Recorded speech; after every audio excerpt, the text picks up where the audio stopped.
अस्सलाम वालेकुम my dear students, कैसे हैं आप? आई होप कि आप सब लोग खैरियत से होंगे। Welcome to my channel, YouTube channel mister and missus biology. आज की वीडियो बहुत इंपॉर्टेंट है क्योंकि इसमें हम ये डिस्कस करेंगे कि पीएमडीसी की चैप्टर वाइज डिस्ट्रीब्यूशन क्या रही है 2025 में पीएमडीसी की। और अगर हम देखें तो मोर और लेस फ्यू डिफरेंसेस के साथ यही पैटर्न फॉलो हो रहा है। और इसके अलावा इस वीक में जो 2020 से लेकर 2025 तक पास पेपर के डिस्कशन की वीडियोस भी अपलोड होंगी। और अब आप इस स्टेज पर पहुंच चुके हैं कि आपने अपने आप को कंफ्यूज नहीं करना, आपने जो पढ़ा है उसको क्लियर रखना है। हमारे चैनल पे भी तमाम लेक्चर्स मौजूद हैं और वो लेक्चर्स इतने कॉम्प्रिहेंसिव हैं कि सिर्फ अगर आप वो लेक्चर सुन लेते हैं तो आप टोटली उस चैप्टर में से पूछे जाने वाला कोई भी एमसीक्यू आंसर कर सकते हैं, किसी भी प्रोविंस से आप बिलोंग करते हो। तो आज जो हम डिस्कस करने लगे हैं वो हम टॉपिक वाइज मार्क्स की और जो एमसीक्यूज़ की सेग्रीगेशन है पीएमडीसी की 2025 की, वो हम डिस्कस करेंगे। तो ये वीडियो बहुत इंपॉर्टेंट है और आपने साथ ही अपनी बुक खोलनी है और उसके जो कंटेंट है वहाँ पर आपने ऐड करते जाना है कि इस चैप्टर की क्या इंपॉर्टेंस है। तो बेटे सेल स्ट्रक्चर एंड फंक्शन की अगर आप बात करें तो इसमें से 4 एमसीक्यूज पूछे गए 4 मार्क्स के, क्योंकि नेगेटिव मार्किंग नहीं होती और बायो के टोटल 81 एमसीक्यूज आते हैं।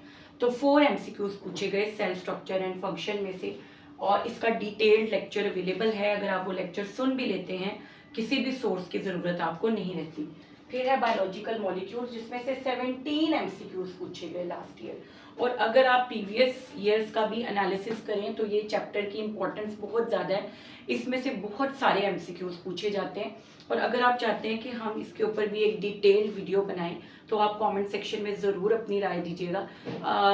अगर आप चाह रहे हैं कि हम इस टॉपिक के ऊपर या इस चैप्टर के ऊपर एक डिटेल्ड वीडियो बनाएं तो आपने हमें बताना है ताकि हम जल्द से जल्द वो आपके लिए वीडियो अपलोड कर सकें। एंजाइम्स में से 5 एमसीक्यूज पूछे गए, बायोएनर्जेटिक्स में से 1, डाइजेशन में से 1, रेस्पिरेशन में से भी 1 MCQ each from these chapters. जबकि ट्रांसपोर्ट और इम्यूनिटी में से 5 एमसीक्यूज पूछे गए। और जब आप नर्वस कोऑर्डिनेशन एंड कंट्रोल को देखेंगे जिसका डिटेल्ड लेक्चर अवेलेबल है, 13 एमसीक्यूज पूछे गए। रिप्रोडक्शन में से 6 एमसीक्यूज, सपोर्ट एंड मूवमेंट में से 11 एमसीक्यूज, इनहेरिटेंस में से 9 एमसीक्यूज पूछे गए, एवोल्यूशन में से 3 एमसीक्यूज पूछे गए, ए सेलुलर लाइफ में से 1 एमसीक्यू आया, बायोटेक्नोलॉजी में से कोई एमसीक्यू नहीं आया यूएचएस के थ्रू पंजाब के लिए, और होम्योस्टेसिस में से 4 एमसीक्यूज पूछे गए। कोई भी एमसीक्यू ऐसा नहीं था जो कि आउट ऑफ सिलेबस हो, सारे according to the given syllabus थे। जो लास्ट ईयर सिलेबस हमने फॉलो किया है सेम वही इस साल है, कोई तब्दीली नहीं आई। तो टोटल एमसीक्यूज थे 81 और मार्क्स भी 81 थे विद नो नेगेटिव मार्किंग। तो ये पैटर्न रहा है यूएचएस का पंजाब के लिए, ठीक है। तो अब आप देख सकते हैं कि इनमें से वेटेज हम एनालिसिस करते हैं। अगर आप देखें तो कितनी ज़्यादा वेटेज है, सबसे ज़्यादा वेटेज है बायोलॉजिकल मॉलिक्यूल्स की, सबसे ज़्यादा एमसीक्यूज इसमें से पूछे गए। फिर नर्वस कोऑर्डिनेशन में से 13, 11 एमसीक्यूज सपोर्ट एंड मूवमेंट में से, इनहेरिटेंस में से 9 एमसीक्यूज पूछे गए, और बाकियों में से भी ऑब्वियसली एंजाइम्स में से 5, ट्रांसपोर्ट एंड इम्यूनिटी में से 5, रिप्रोडक्शन में से 6, क्योंकि हमारे लिए एक एक नंबर बहुत कीमती होता है। तो इस वजह से आपने ये सेग्रीगेशन जहन में रखनी है ताकि आप अपना जो एनर्जीज हैं वो राइट डायरेक्शन में इन्वेस्ट कर सकें। ये बहुत हेल्पफुल रहती है, हमें थोड़ा आइडिया हो जाता है। और मोर ओवर हम 2025 से लेकर यानी हम बैकवर्ड जाएंगे, 2025 का भी पेपर हम डिटेल में डिस्कस करेंगे और वो बहुत हेल्पफुल होगा। आपको आइडिया हो जाएगा कि किस तरीके के एमसीक्यूज आते हैं और आपने अपने प्लान को, अब ये जो 1 वीक रह गया ये बहुत इंपॉर्टेंट है जिसमें सिर्फ आपने पैनिक नहीं होना, रिलैक्स रहना है, कॉन्फिडेंट रहना है, अपने इजी कॉन्सेप्ट्स को भी पॉलिश करना है। और लेक्चर्स अवेलेबल हैं वो सुनने हैं और हमें बताइएगा कि अगर आप चाह रहे हैं कि, क्योंकि डेज कम है, अगर आप चाहते हैं कि बायोलॉजिकल मॉलिक्यूल्स, एंजाइम्स, इनके ऊपर भी डिटेल वीडियो बनाई जाए तो हम ज़रूर बनाएंगे इंशाल्लाह। तो ये मार्क्स डिस्ट्रीब्यूशन थी यूएचएस की। हम अब आते हैं शहीद जुल्फ़िकार अली भुट्टो मेडिकल यूनिवर्सिटी पे कि इसकी मार्क्स डिस्ट्रीब्यूशन क्या रही। जी बेटे, तो अब हम देखते हैं कि Shaheed Zulfikar Ali Bhutto university, medical university में से क्या रही मार्क्स की डिस्ट्रीब्यूशन। तो वहाँ पर जो सेल स्ट्रक्चर है उसमें से पूछे गए 6 एमसीक्यूज, बायोलॉजिकल मॉलिक्यूल्स में से अगेन 12, एंजाइम्स में से यहाँ पर भी 5 एमसीक्यूज पूछे गए, एंजाइम्स में से भी 5, बायोएनर्जेटिक्स में से 1, डाइजेशन में से 3, रेस्पिरेशन में से कोई एमसीक्यू नहीं आया, और ट्रांसपोर्ट एंड इम्यूनिटी में से 7 एमसीक्यूज पूछे गए, नर्वस कोऑर्डिनेशन एंड कंट्रोल में से 14 एमसीक्यूज, रिप्रोडक्शन में से 4, सपोर्ट एंड मूवमेंट में से 8, इनहेरिटेंस में से 5, एवोल्यूशन में से 2, यहाँ पर ए सेलुलर लाइफ यानी वायरसेस से 3, और बायोटेक्नोलॉजी से 4, और होम्योस्टेसिस से 7 एमसीक्यूज पूछे गए और 81 टोटल मार्क्स रहे।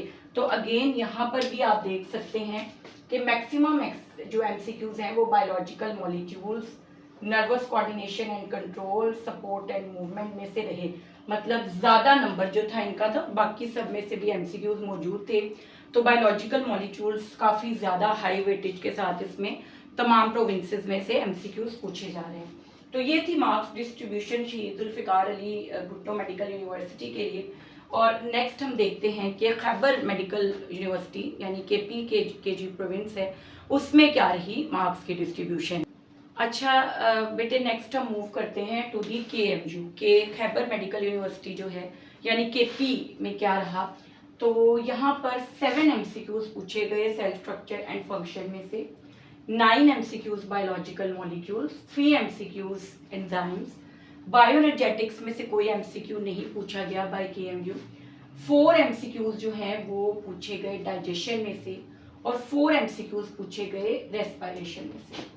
ठीक है, 7 एमसीक्यूज ट्रांसपोर्ट और immunity, 9 MCQs nervous coordination and control, 5 MCQs reproduction, 8 MCQs support and movement, 6 MCQs inheritance, 2 MCQs evolution, 3 MCQs viruses, 4 MCQs biotechnology and 10 MCQs homeostasis।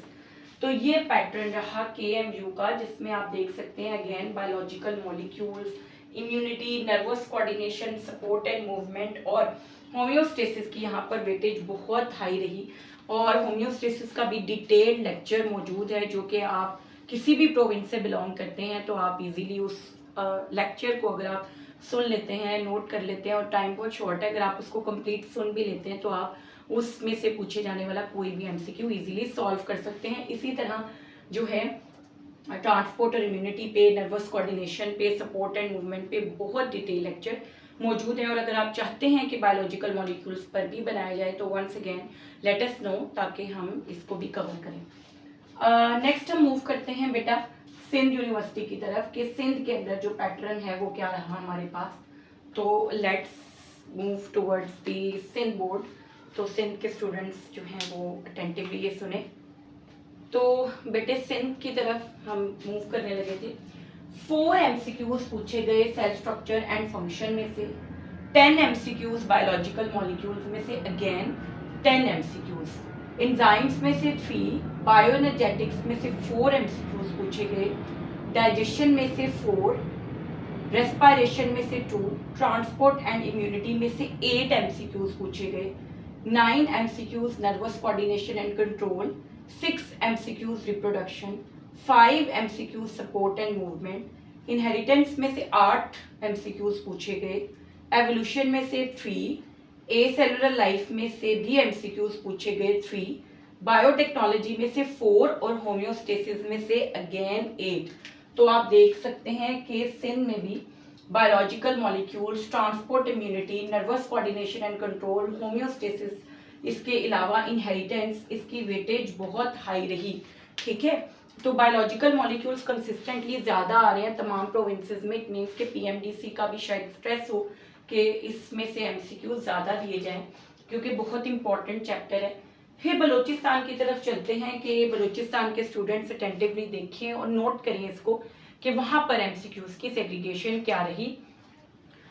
जी बेटा, तो बलूचिस्तान में 4 एमसीक्यूज पूछे गए cell structure and function, 17 again biological molecules, 17 MCQs from biological molecules, enzymes में से 4 MCQs पूछे गए, bioenergetics में से 1, डाइजेशन में से 2, रेस्पिरेशन में से 4, ट्रांसपोर्ट एंड इम्यूनिटी में से 7 and then nervous coordination and control में से 13 एमसीक्यूज, रिप्रोडक्शन से 5, सपोर्ट एंड मूवमेंट में से 7, इनहेरिटेंस में से 5, एवोल्यूशन में से 3, ए सेलुलर लाइफ से 2, बायोटेक्नोलॉजी से 2, होम्योस्टेसिस से 5 और आउट ऑफ सिलेबस किसी भी प्रोविंस में कोई एमसीक्यू नहीं आया। सब में 81 मार्क्स टोटल रहे। और आप इसमें से एक एनालिसिस कर सकते हैं कि किन चैप्टर्स की, देखिए एक एक नंबर इम्पॉर्टेंट है बेटा, इम्पॉर्टेंट तो हमारे लिए एक एक नंबर है, लेकिन क्योंकि टाइम शॉर्ट है तो हमने चीज़ों को बड़ा स्मार्टली प्लान करना होता है। आप पढ़ रहे होते हैं, इम्पॉर्टेंट बात ये होती है कि आप एक स्मार्ट वे में अपना पैटर्न बनाकर पढ़ें। तो उसमें जो आपने तैयारी की है, ऑब्वियसली आपने पढ़ा है, बहुत मेहनत की है, आपने उसके ऊपर कॉन्फिडेंट रहना है। अगर आपको किसी भी चैप्टर में कोई डाउट है तो आप कॉन्फिडेंटली लेक्चर सुन सकते हैं और उस पर आप कॉन्फिडेंस रख सकते हैं, क्योंकि वो किसी भी प्रोविंस के अगर आप हैं स्टूडेंट तो आप वो लेक्चर सुन के ईजीली अपना वो टॉपिक जो है यूएचएस का क्लियर कर सकते हैं। आपको उसमें किसी और सोर्स की ज़रूरत नहीं रहती। इवन आप बुक भी अगर नहीं खोलते, वो लेक्चर अगर आप सुन रहे हैं तो आपकी तैयारी हो जाती है।